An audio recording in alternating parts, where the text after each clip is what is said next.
All right, let's dive right into this explainer.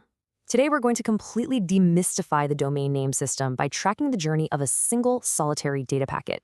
You know, we use the internet every single day, but have you ever stopped to wonder what actually happens under the hood the exact millisecond you type a website name into your browser? Well, we're going to break down this invisible, high-speed process and turn some pretty complex networking theory into something you can clearly visualize and, more importantly, genuinely understand. So here's our roadmap. We're hitting 1, the initial user request. 2, querying the home gateway. 3, escalating to the telecom backbone. 4, the database match. 5, establishing direct connections. And 6, field diagnostics in action. We're tracking this multi-device investigation from the exact millisecond a user hits enter, right down to an actionable field diagnostic you can actually use on site. Starting off with Section 1, the initial user request. Our journey begins with a super familiar scenario. Picture a frustrated customer sitting at home, connecting to their Wi-Fi and typing a web address, like www.google.com, into their browser. Now, to the user, that text name is everything. It's the whole destination. But to the laptop, well, that text is just an illusion. The hardware literally only understands numbers. It absolutely cannot route traffic to a word. So to bridge that massive gap, the network has to step up and do some serious heavy lifting. We're basically about to run a high-speed relay race across 5 distinct phases. From the initial input of the URL, to the local LAN query, out to external escalation, waiting for that resolution return, and finally establishing direct routing. And the craziest part? This entire thing happens in the blink of an eye. Moving right along to Section 2, querying the home gateway. The very moment you hit enter, your laptop instantly checks its internal network profile, its DHCP assigned configuration. Think of this profile as sort of the secret instruction manual the laptop got when it first joined the Wi-Fi network. It uses this exact manual to figure out who it's supposed to ask for help when it bumps into a text-based name it doesn't recognize. Essentially, it's looking for its local guide. And right there in those settings, it finds that local guide, the home router. For most home networks, this is usually sitting at the incredibly familiar IP address of 192.168.1.1. This is the device tasked with answering the laptop's questions. So what does the laptop do? It formats a data packet and literally shoots this exact message over the Wi-Fi waves to the router. Hey router, do you know the IP for www.google.com? And just like that, this single question officially kicks off our network-wide investigation. The laptop is now just sitting there, waiting on the router.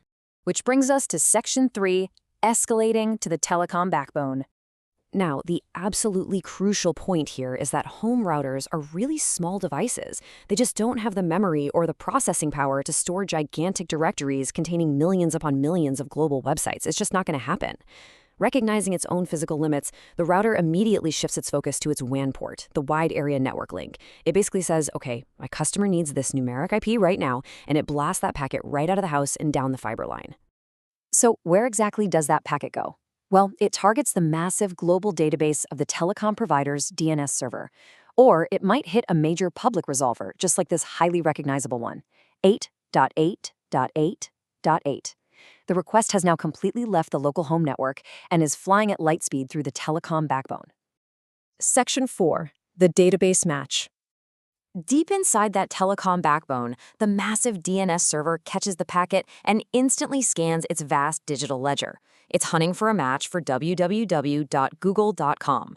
And within milliseconds, boom! The server flashes green. It finds the exact matching IPv4 address, 142.250.190.46. We finally have the actual numbers the laptop needs to do its job. But hey, the job isn't done until the laptop actually gets that number, right? So the telecom server drops this numerical answer right back down the line. It traces the exact return path it originally came from, shooting from the massive server, zooming back through the home router, and landing straight into that waiting laptop. Section 5, establishing direct connections. Armed with the actual numeric target, the laptop fundamentally shifts how it communicates. The text name? It's dropped entirely.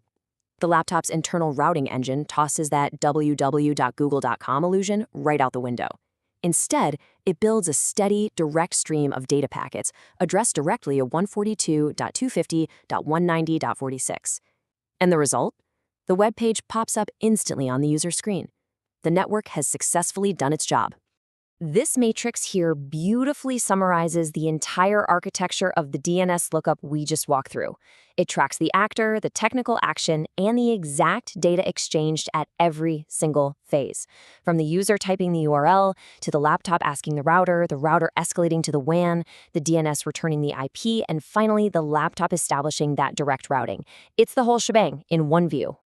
Let's wrap things up with Section 6, Field Diagnostics in Action.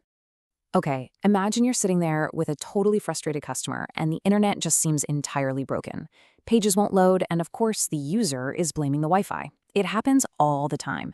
But how do you, as the expert, definitively prove that the physical connection is actually fine and it's a DNS issue causing the headache? You use the exact mechanic we just learned about.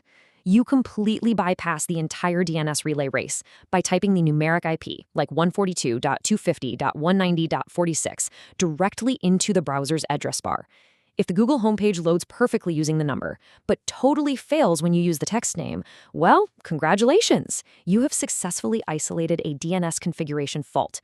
You've caught the invisible culprit red-handed, proving the network pathway works fine, but that text-to-number translation is failing. It's a real game changer in the field. So, the network has done its job, the web page is loaded, and the user is completely none the wiser about the massive, high-speed global investigation that just took place simply to translate a few letters into numbers. But honestly, it leaves us with a pretty fascinating thought to end on today. If a text name is really just a convenient illusion for the user, what else is hiding in plain sight on your network? Keep that in mind the next time you hit enter. Thanks for joining me for this explainer. Keep exploring, and I'll catch you next time.